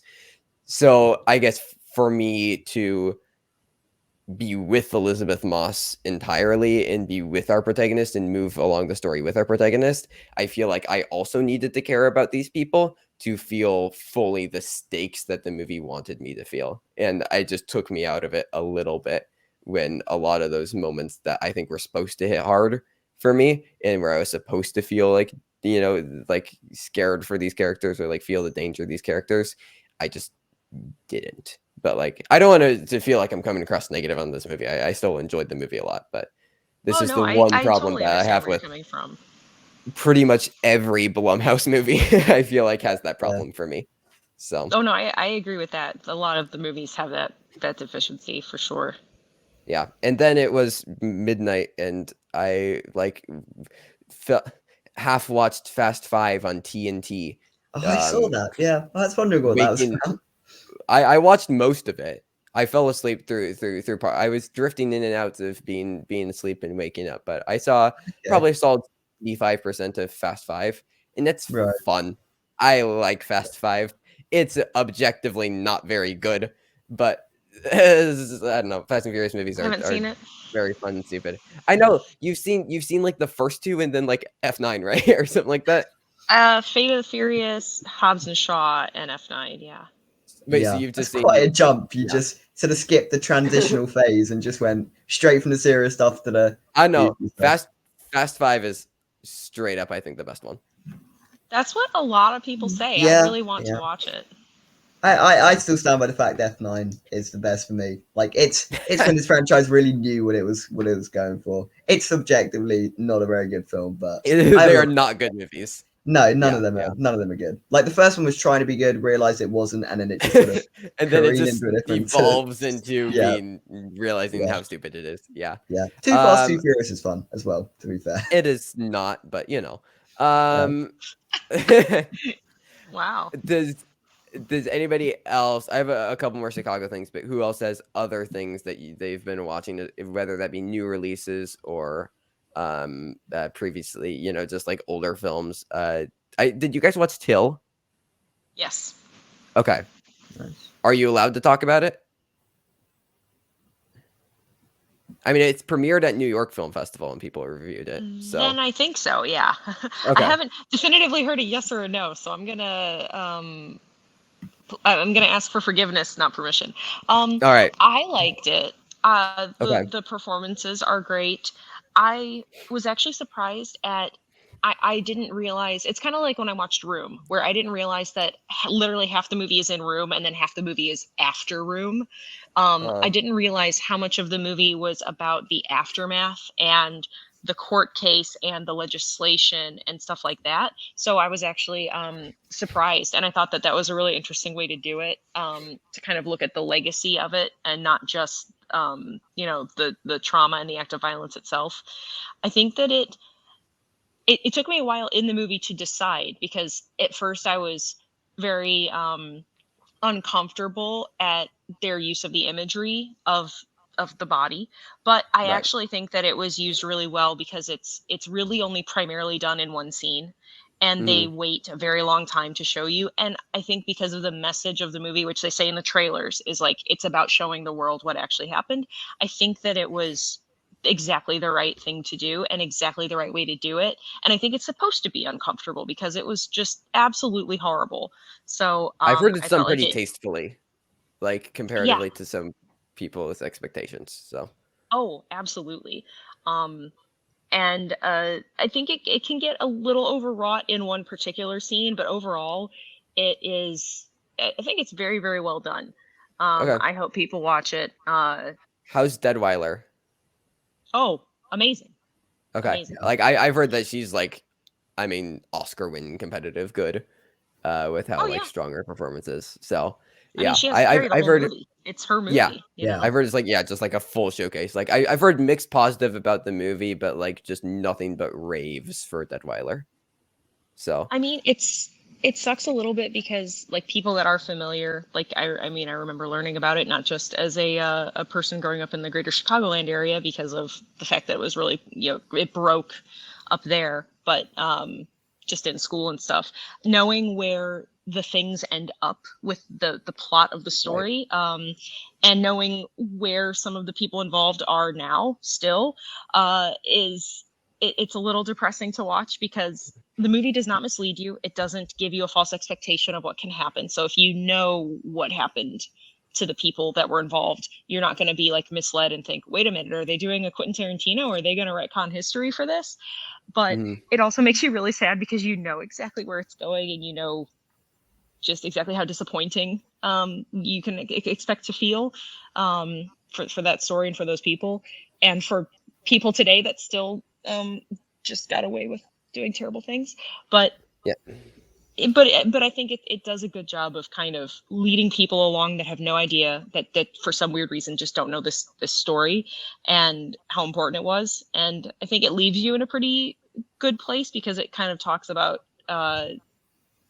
it brings it to today in a way that I think is very relevant and connects to this story specifically, and it leaves you with something to kind of think about. So I mean, I think that there have been, I think you might find it a bit paint by numbers, just in the sense that I know when you look at biopics and like historical dramas, that when they're basically a Wikipedia page, that you don't care for them quite as much. And so that might wear on you a bit, but I think the performances will keep you interested. Okay. Nice. And I don't know how much you know about the story historically. So that might be interesting just in general. I know for the most part, like a surface level understanding of everything that happened. So I think you probably know. I must ask, just out of curiosity, how much is Whoopi Goldberg in this movie? Not very much. I actually that's what I heard. You can call me stupid, because I actually didn't know she was in the movie at all, and so she shows up very early in the movie, and I'm like, wait a minute, I didn't know she was in this. Yeah, because I know she produces the movie. Yeah. So okay. Because when we didn't know anything about it, I was like, yo, keep an eye on Whoopi Goldberg as a potential awards contender. She's playing the grandmother of Emmett Till. And then people started to see it, and they're like, she's in the movie for like 2 minutes. I was like, oh, okay. Don't get me wrong, we've had Academy Award nominated performances that have been very brief, but this just isn't one of them. There's just not enough there. Yeah. That's what I've heard. And not just in content, but I mean even in the performance, there's just like not enough there. She's great though when she's there. I think if they want to reward her, it will be for producing it. So, maybe. Yeah. Thomas, you have anything? Well, I finally got around to seeing X after about 3 months. And it was fine. Like, it had the main problem that I have with most slasher films, and that is outside of the characters they clearly want me to care about, I didn't care about any of them. You know, like that's my problem with most slasher films, though. Like, you're just waiting for them to get killed. Therefore, I'm never really invested in them. That's why I didn't really like the original Halloween, and other films. Just the slasher genre in general just doesn't really work for me. I do think it is aside from Scream. Aside from Scream, but that is a play on the right, yeah. Though, so it's sort of a different ballpark. Yeah. But so yeah, like it was fine. I think it does actually look quite visually nice, which was good. And it definitely didn't detract from me wanting to watch Pearl. Like I'll still watch Pearl, and I will still get around to seeing the third one when that comes up. Maxine, that's it. Yeah. So like it didn't take me off a franchise, but I didn't love it. Pearl is better though, because I agree. I wasn't head over heels for X. I thought it was decent. But I loved Pearl quite a bit. I think that you'll also like Pearl a bit more. Okay, good. Yeah.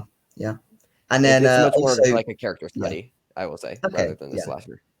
Yeah, and I also watched Away from Her from Sarah Polley as well, in preparation for her film Women Talking, obviously coming out this year. Maybe be a player, maybe be Best Picture. We'll see. So I thought I should at least watch some of her works, and I loved it. Like it's so the way it depicts dementia, Alzheimer's is just very, very well done, very careful, very considerate of it.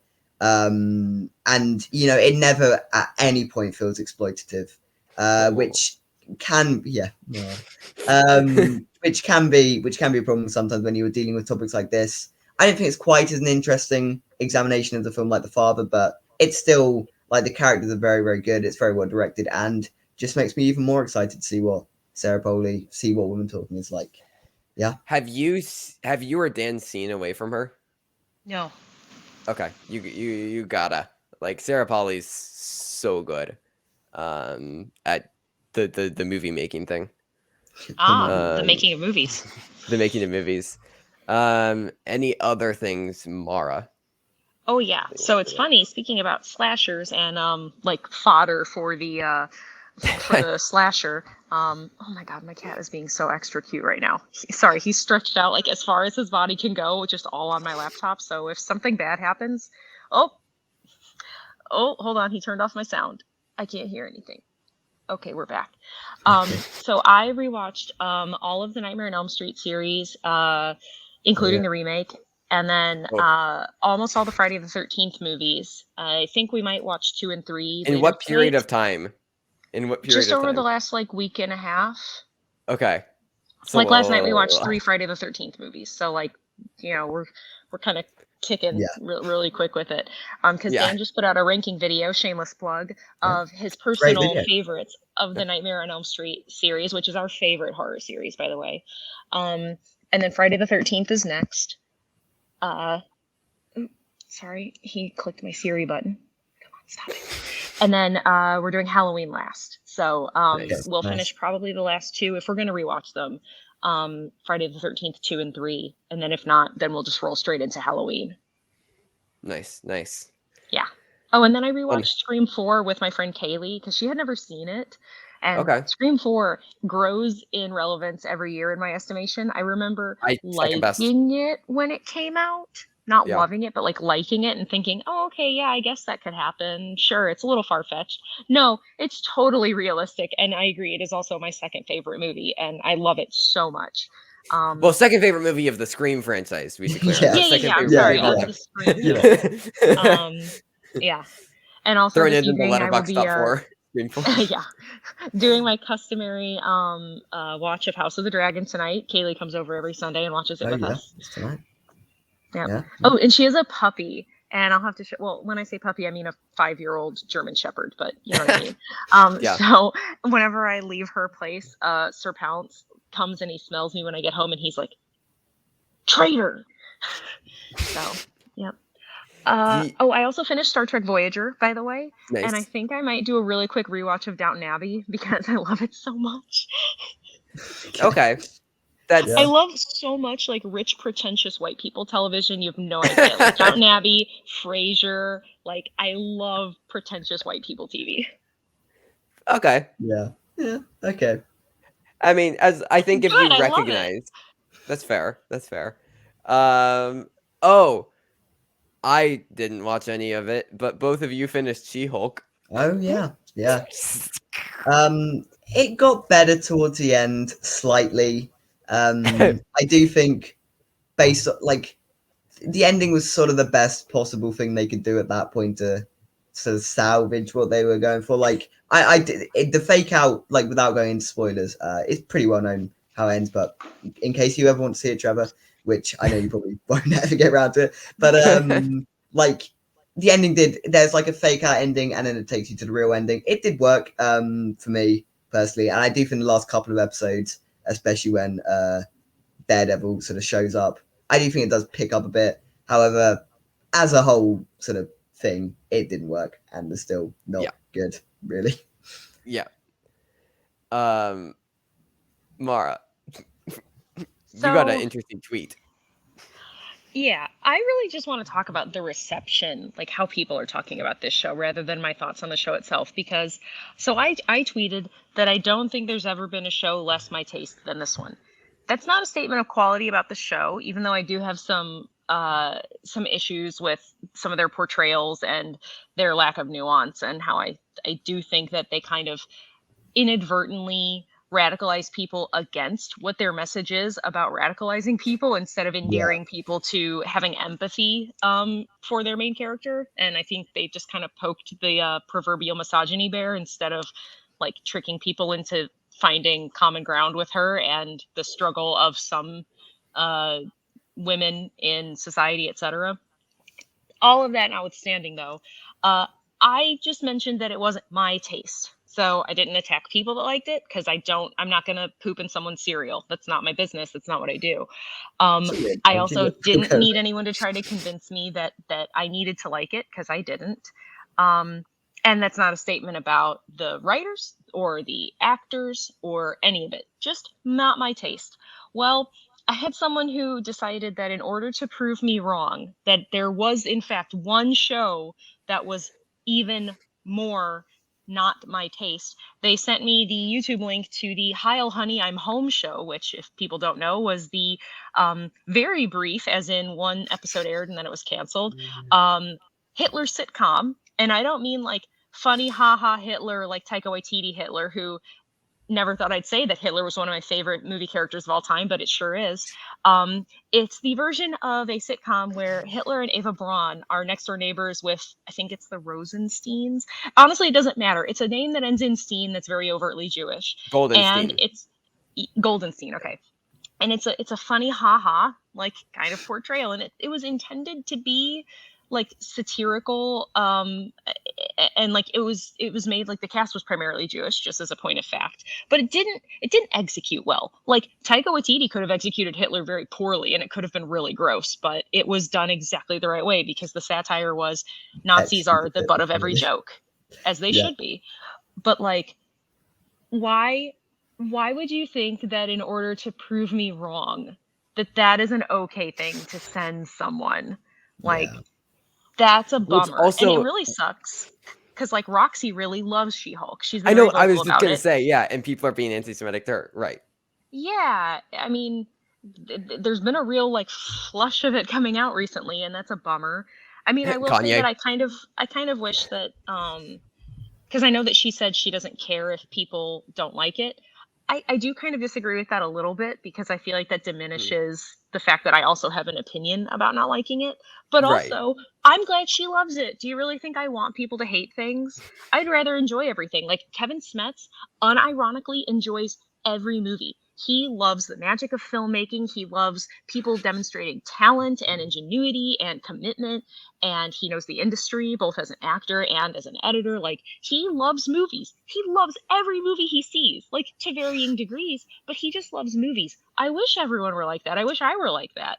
I mean, I don't want to be a Debbie Downer about everything. I mean, I don't think I am, but there are times where I'm the one person that doesn't like something everyone likes. And especially being female, I'm very much in the minority of people of my presenting persuasion that did not like it. But I was just like, man, why are people being just so mean about talking about it? I just, it's very disheartening to me. So I really am not looking forward to season 2 because I'll have to talk about it again. Are they definitely making a series 2? Is that confirmed? Well, I don't know if it's season 2 or if she's just going to go into the cinematic universe. They were kind of vague about that, but either way, I'm sure she's not going away, especially because definitely not, the more people talk about it, whether it's positive or negative, you know, any press is good press. So and I think her as a character is actually very interesting, and I do think the actress portraying her, I don't recall her name, is very good. I just think, that's one. I just think the show itself was not very. It just wasn't very interesting. It just felt like, it was doing things that never really interested me personally. But I still think I'm still excited to see where the character goes. I will say one movie that I did want to dislike was Amsterdam, and That's true. Yeah. Not, other than that, that's pretty much it. Anything else that the two of you want to shout out before I give final Chicago stuff? Oh, I'm seeing Black Adam on Tuesday. So yeah. Is that really an exciting thing? Well, let me put it this way. I've heard a lot of different stuff about it. And me too. And I don't necessarily put my stock in any of it because I remember somebody who was pretty on the inside and who was affiliated with the industry, knew a lot of people, told me once in early 2017 that Wonder Woman was a mess, that it was a mess, and that everyone around the project was saying that it was just going to bomb, that it was just messy and terrible. Lo and behold, it was awesome. And generally speaking, I would say it's one of the higher regarded DCEU movies. And I know that the rumor around Black Adam was it's a mess. And so I don't really put too much confidence in that prevailing opinion. And I've heard mixed things about it. And you never know. I'm the person that really loves Shazam. Most people kind of didn't. I didn't love Aquaman. Most people kind of did. So I don't know where I'm going to fall on it because it seems like my opinion of the DCEU is completely counter to the general consensus. So I just want to know where I land. I'm very interested. I know it's from the director of Jungle Cruise. Like, let's keep expectations. The DCEU. Well, look at Sam Mendes, though. Look at the guy who made one of my favorite movies of all time, and then made a movie that I really didn't like that much. Yeah. Well, it isn't Jungle Cruise, though. Let's put this in perspective. I mean, I don't know. I'm very disengaged with the DCU. I'll see what the reception's like to it. Maybe I'm probably not going to watch it. It's the weekend I'm in Chicago. I'm just gonna skip it. Yeah, like Decision to Leave and Banshee the Remission are coming out. To Dallas to go see it. So. Well, When do you guys get to see Decision to Leave? Both of you, because I have to know thoughts as soon as possible. Week. Yeah. Nice, Mara. I don't know. Okay. It's one of the best movies of the year. It's in my it's in my top 5 after Sun, Everything Everywhere, Decision to Leave, Petite Maman, and then my other thing is the Novelists film from Hong Sang-soo, which I talked about. What a classy lineup that is. What a classy lineup. I'm clearly a peon because my number 1 movie of the year is Top Gun Maverick. So I'm an uneducated swine. Yep. Well, I would just say that I'm pretentious. That's what I was really looking for when I said classy. But but no, really love the Novelist film. This novelist, she's returning back to her hometown. It's about her interactions walking around talking with all of the people of the town and talking about past relationships and how that influences present relationships and like wanting to make art and make a film and how different people can view the same life and how that's presented through black and white and color. I think we brought it before the show. It's like the opposite of Blonde, where Blonde was just completely unmotivated with how he used black and white and color, and this has a lot of motivation, and it's honestly really beautiful. So really like that. The black and white cat is very passionate about your discussion about black and white film. Yeah, fair enough. I watched Before, Now, and Then. I don't know what his deal is right now. Doesn't like that film. Oh dear.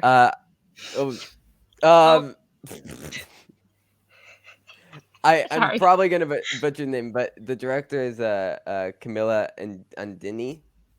Okay, we'll go with that. Probably butchered that. But she's an Indonesian filmmaker. She made the film Uni last year, which is really good. So I was excited about this one. It isn't as strong as Uni. It's about Indonesia after they got their independence in the 1960s, and it's a character study of this woman who lost a lot of her family and like the struggle for independence and how she's like processing her grief.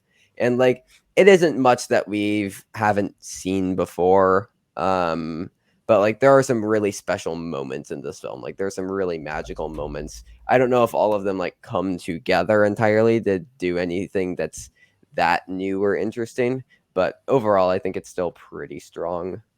And then I also just today watched A Piece of Sky by Michael Koch.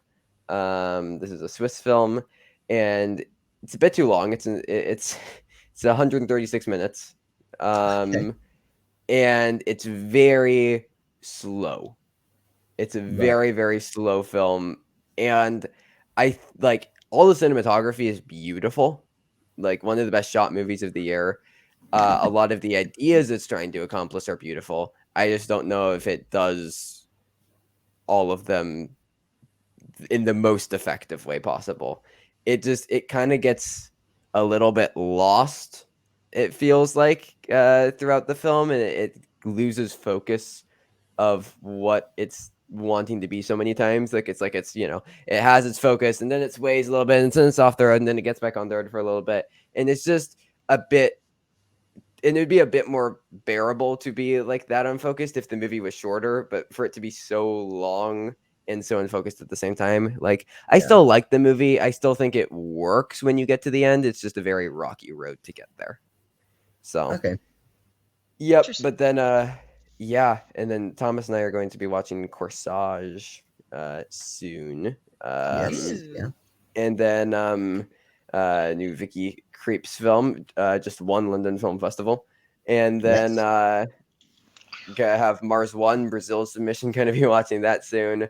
And then plenty of things in the coming weeks. You know, Mar, you get to see Black Adam in 2 days. I get to see Glass Onion in 2 days. So I'm very excited about that. And then I get to see Women Talking on Thursday. Then I'll be seeing I mentioned the 4 that ethereal spots. But then I'm seeing Senior, which is a documentary that Robert Downey Jr. worked on about his father, Robert Downey Jr. in the last couple months in his life. So I'm going to get to go to that, which I'm excited about. I've heard really good things. Netflix just picked it up. And then then I'm watching Empire of Light, and then I'm watching The Inspection. And then I was able to pick up tickets for She Said. So excited about that one. And then I got to see Noah Baumbach's White Noise, which I'm really excited for. I've heard people being mixed about it, but I love Noah Baumbach and I love Greta Gerwig. And it's been more positively received at other places. Yes. It was sort of just Venice that didn't love it, but then New York liked it quite a bit. So I'm looking forward to it. So and then we also Thomas and I, we got a screener for Wendell and Wild that we're going to be watching this upcoming week. New Henry Selick film. So looking forward to that one as well. So lots and lots of stuff, which you can find all of that stuff over at Oscar Buzz. Smooth plug. Shameless plug. Hey. But so Black Adam, also Ticket to Paradise comes out in the US this week. So so exciting. For the incredibly formulaic, I can predict every beat of that movie. I just hope I hope it flops even harder than Bros, because like I think as a sadly it's a crowd it's gonna pleasing do movie. well. That's the Yeah. movie that like your 45-year-old aunt is like gonna take all Yes. her book club friends to see. And Yeah. people just aren't gonna see Bros. No. It's really no. sad. I might just make a video about why people need to go see Bros. Like, because like, I don't know. It's so sad because that movie's so good. I feel bad because I Yeah. think it's part of it is a failure of the marketing for it. Yeah, no, the Regrettably. trailer wasn't that great. No. Like the trailer was not good. It just, I don't know. I like Billy Eichner a lot, and he deserves better.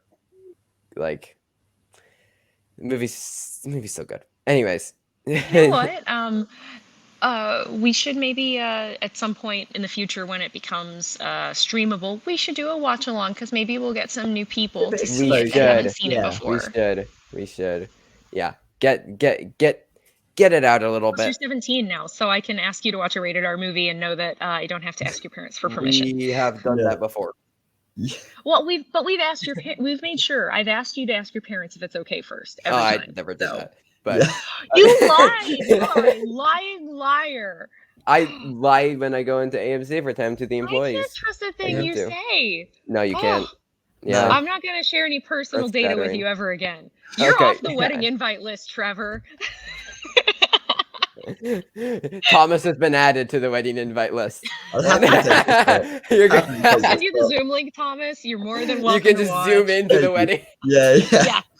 We are going to do that though, for real. So there will hopefully be a large Zoom contingent for people that cannot attend. You can get like one of those like scooter things where it just like has a TV and you can just like wheel yourself around and yeah.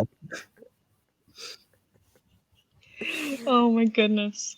By the way, please tell Clara I said hello. I've been spending a lot of time every day making sure that I'm getting back into my point work, so that way I can I have some fun. What the heck, cat? He's just sorry. He just keeps clicking buttons. But yeah, we need to do Dune watch with Clara. Yes, we need to see Dune. And you want Scream the Live. Very aggressive, please. Yeah. I love that movie so much. Yeah. But anyways, is that the show? I mean, I think we did the thing and I think we did it well. We covered a lot of stuff. It was a great conversation. I love that there was so much. It's our own little Venn diagram of like stuff we've all seen, stuff two of us have seen, one of us, not the other two. So this was great. I cannot wait to hear about everything over the next week at Chicago Film Festival. I'm chatting actively right now with Brandon Hanna to find a day this week in the evening where we can pre-tape a little bit of a discussion is what I'm calling it about Halloween Ends. And we'll see what comes of that. So please stay tuned, everybody. He doesn't watch our show. Even if it's a tiny segment, I think we'll still air it on next Saturday. So you'll still get a show on Saturday, even though it won't be live again. But we'll be back the week following with a live show to cover everything else that Trevor saw at the film festival. At that point, also, I should be able to talk about Black Adam because I think embargo drops on Tuesday night. So depending on when we record, I can talk about Black Adam. People are already talking about it who saw it. Yeah. I know, but I follow embargo rules because I'm an adult and I know how to follow rules. That feels a bit attacking towards some people. And the cat's just muted you. The cat's muted you. You're muted by the cat. Mara. Yep. Mara. Oh, I think sound muted as well. I think you muted the body man sound, I'm telling you. What are you doing? Facts and just no one's gonna know. It is very funny that you just like called people who who didn't follow embargo children, and then I asked you to expand, and it just cut out. Like that was really hard on those people. No, for real though, I'm not saying any specific person. I just mean that there is a big thing, both like just on the YouTube community, even for like social embargoes, because there's usually a separate embargo for like your kind of really brief social reaction and then your full review, which most of the time people in their social reaction just give a full review anyway. But I do take a little bit of umbrage, just generally speaking, with any part of like professional society of any industry where there's a rule but you're exempted from the rule if you're well liked enough or successful enough, because it's literally gatekeeping and not keeping a level playing field for anyone. Like, it happens in the engineering areas, like it happens everywhere. Every single industry has examples of people that can break rules and get away with it, and I just don't like that, because I'm a rule follower. I am, and I'm sorry. Fair. Yeah. I'm the person that does a full and complete 2-second stop at stop signs. I'm that driver, okay? Ooh. That's anyways. Wow, judgment from the 17-year-old who's been driving for like a year. Yeah. You lie to your parents and then you break traffic rules. Wow, you've I've really been gone down driving in my longer than you've estimation. been alive, Trevor. You know that, right? Anyways, so thank you everybody for watching. Hold on, let me get out of exit full screen, or else I can't segue us out. Keep talking. Okay. Yeah. If you would like to buy these, you can go to the A24 shop. How the hell did you get them on Saturday? How the hell did you just put them on? So wait, if you want to buy these, go to the A24 shop. This right here. A24 is I don't think even my children on the trafficking. A24. Yeah. They are not Well, maybe the Republican you can. Party. Maybe you can. And satire. Did we do it? I think we did it. Are we good? I think we did. All right. Bye, everybody. Bye, everybody. Thanks, Thomas. Bye. Thank you.